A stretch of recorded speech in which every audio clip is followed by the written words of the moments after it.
فلسطين الحبيبة مغلى الوطن يا عرب مغلى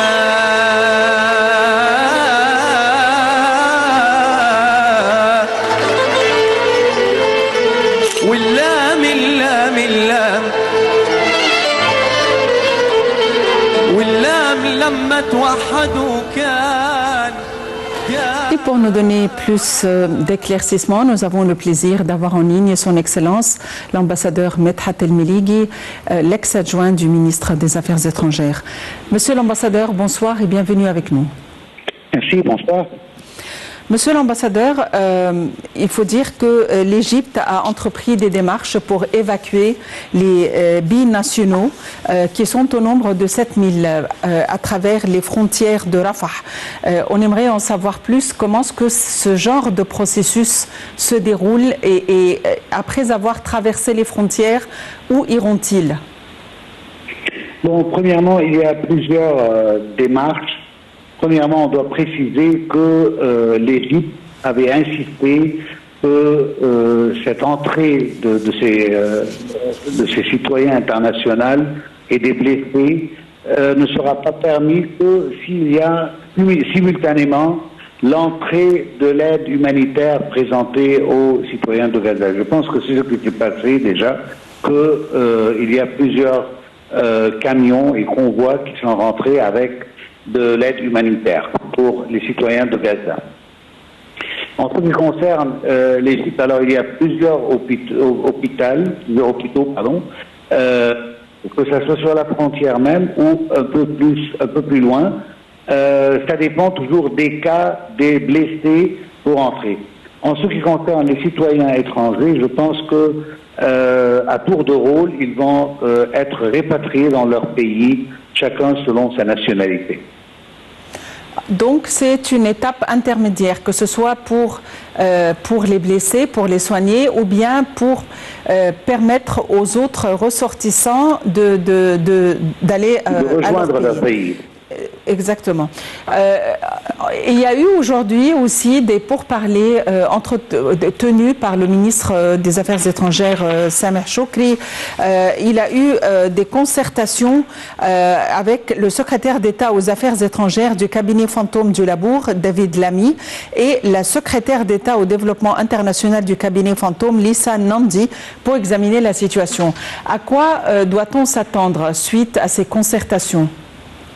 Bon, l'Égypte, depuis le début de la crise actuelle, a entretenu avec plusieurs responsables, que ce soit au niveau du gouvernement israélien, ou bien le gouvernement de l'ombre, comme vous venez de le citer, ou bien même avec d'autres puissances internationales qui ont un certain pouvoir dans ce conflit. On peut noter précisément les États-Unis et plusieurs pays occidentaux qui donnent un soutien, selon ce qu'on a vu, un précédent à Israël. Monsieur l'ambassadeur, comme plusieurs d'autres qui sont passés pour trouver une issue à cette impasse où on est actuellement.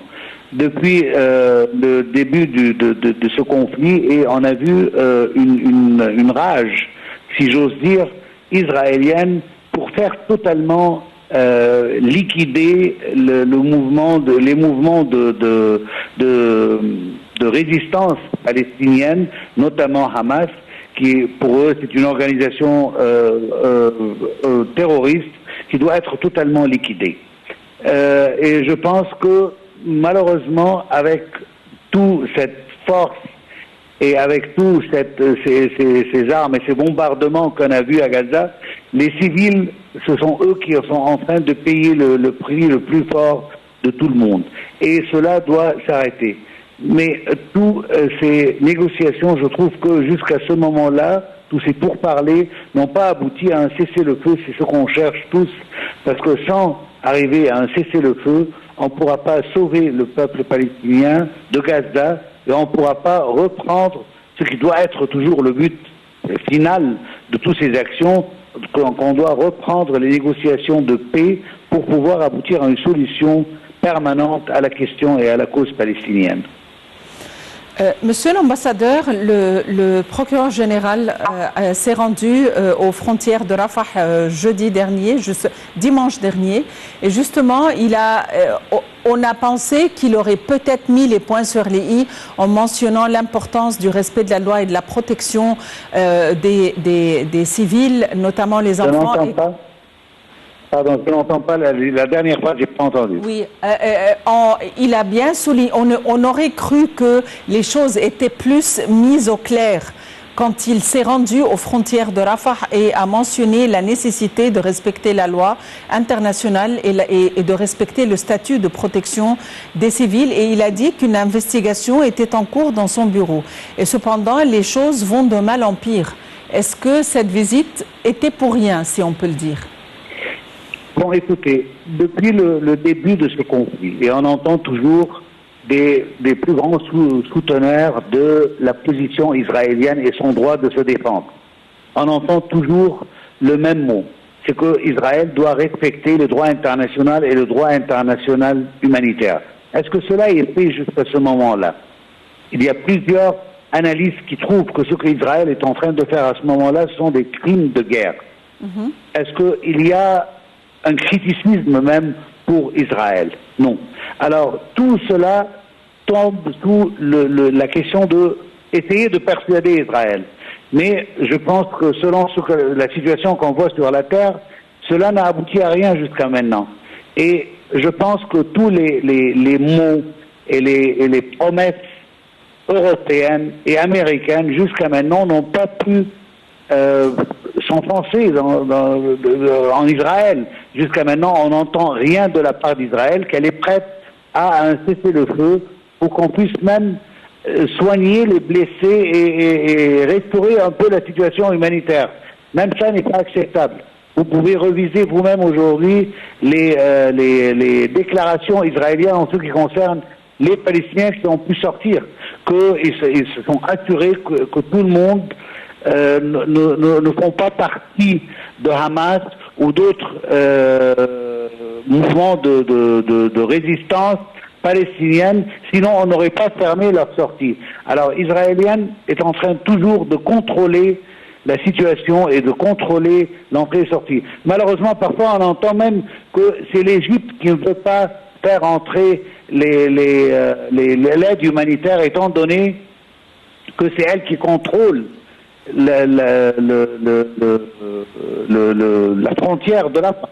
Ce qui n'est pas juste, parce qu'Israël, avec tous ses caméras, avec tous ses satellites, elle peut toujours bombarder. Elle l'a fait déjà plusieurs fois pour empêcher les camions égyptiens de rentrer. Alors, c'est Israël qui est sûr de l'autre côté, et c'est Israël qui contrôle les frontières de la bande de Gaza jusqu'à ce moment-là. L'essentiel, c'est qu'on peut vraiment arriver à un point où on peut avoir le cessez-le-feu. Sans ça, on est tous dans une très mauvaise situation. À votre avis, que craint à l'heure actuelle les pays du voisinage? Et est-ce que cette escalade de la situation, à votre avis, est une tentative d'entraîner les pays du voisinage au conflit? C'est le désir. Disons que c'est le désir de quelques-uns d'impliquer l'Égypte, d'impliquer même la Jordanie dans ce conflit. On veut exporter le problème à ces pays-là. Je pense que notre président a été très clair de ce point de vue, que nous, on est prêts à aider, nous, on est prêts à soigner, nous, on est prêts à rétablir la paix entre les deux pays, mais à condition que chacun reste sur sa terre.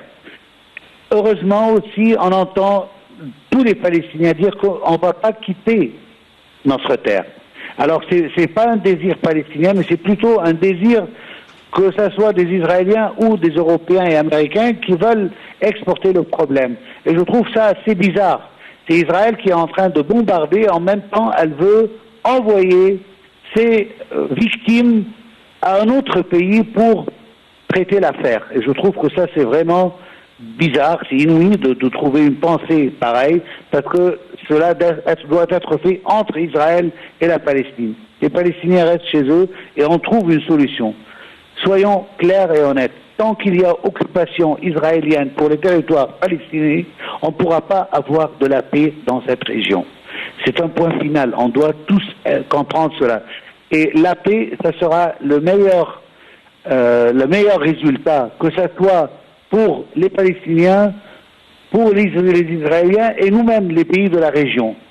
Mais on doit avoir un interlocuteur. Jusqu'à maintenant, on n'a jamais trouvé un interlocuteur israélien sérieux pour négocier la paix d'une manière honnête, en bonne foi, je veux dire.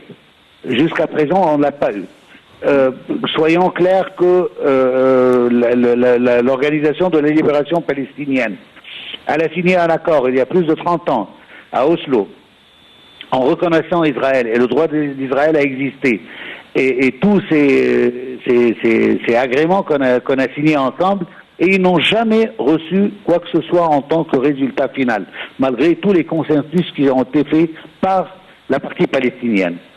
Et Hamas n'existe pas, je pense, dans la Cisjordanie comme celle existe à Gaza, et que les Israéliens veulent nous faire comprendre que c'est à cause de Hamas qu'on ne peut pas arriver à la paix. Quant à la Cisjordanie, on n'a jamais entendu qu'il y a un accord de paix qui respecte le droit international, qui respecte les frontières palestiniennes du 4 juin 1967, tant que prévu par les résolutions des Nations Unies. Alors, on doit attendre qu'Israël soit prête à faire les concessions qu'on attend tous pour qu'on puisse arriver à la paix. En fait, les choses ont dépassé même la question des frontières. Des bâtiments entiers s'écroulent alors qu'il y a des habitants, des vivants à l'intérieur. C'est vraiment, comme l'a dit Madame Farida Choubechi, notre invitée qui était avec nous tout à l'heure, c'est du jamais vu. Monsieur l'ambassadeur, à votre avis, qu'est-ce qui entrave depuis plus de 75 ans une résolution convenable, une résolution juste et équitable entre les deux parties? Parce qu'il faut dire qu'Israël aussi n'a pas la paix. Le fait de vivre, d'occuper un territoire et d'avoir toujours des craintes et des appréhensions de la part des habitants du pays et un échange de tirs des deux côtés et des pertes matérielles aussi. À votre avis, comment se fait-il qu'est-ce qui empêche Israël aussi de vouloir faire la paix, de manière à vivre en paix justement? Bon, premièrement, c'est une question assez complexe quand même. Mais je vais aller un peu au point que le soutien inconditionnel de l'Ouest à Israël lui permet de faire tout ce qu'elle veut. Et soyons honnêtes, si maintenant Israël ne sent aucune vraie pression sur elle pour entamer dans le chemin de la paix, qui va la forcer? Si elle a un soutien des Américains, une puissance, si elle n'est pas la puissance militaire la plus forte du monde, les Occidentaux avec l'OTAN et tout le support qu'ils lui fournissent, tout ça ensemble donne à Israël l'impression qu'elle peut faire tout ce qu'elle veut. Et du coup, elle essaye d'annexer beaucoup plus de terre que de penser à la paix. Elle pense que ce soutien-là ne va pas se répéter. Alors, on doit saisir le maximum possible. Et ce qu'ils sont en train de faire.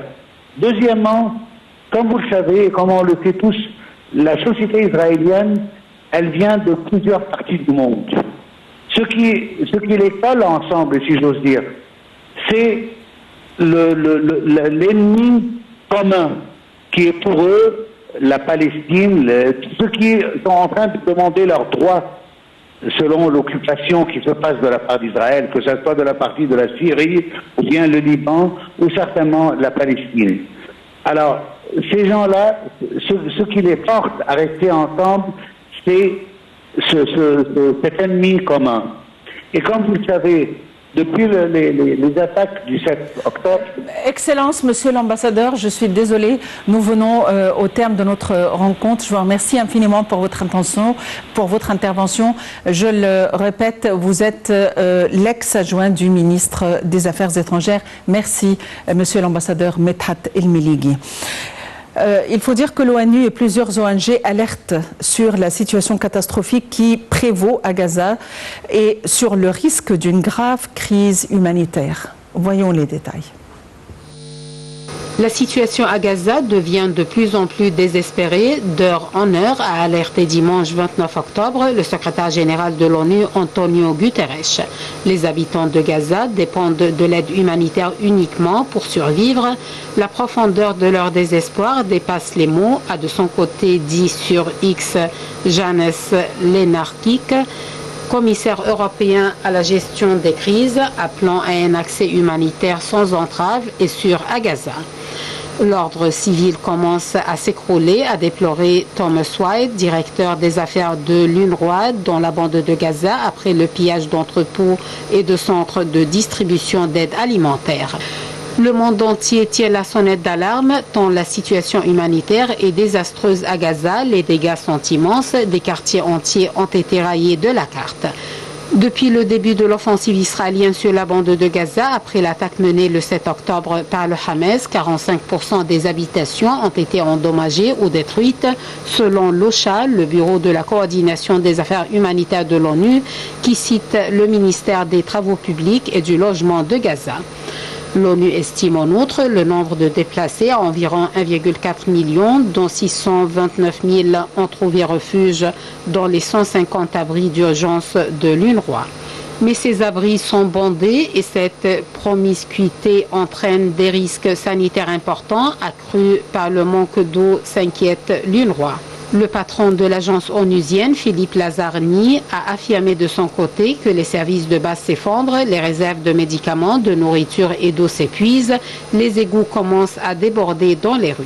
D'autre part, les camions qui ont jusqu'ici pu entrer dans la bande de Gaza ne transportaient pas de carburant. Or, la pénurie de fioul est elle aussi une urgence. En effet, depuis que l'unique centrale électrique du territoire a cessé de fonctionner, tout y compris les hôpitaux repose sur les générateurs. La pénurie de carburant entraîne également un manque d'eau. Les forages et usines de dessalement d'eau de mer ne fonctionnent plus. La bande de Gaza dépend de l'eau en provenance d'Israël, mais tout approvisionnement a été coupé.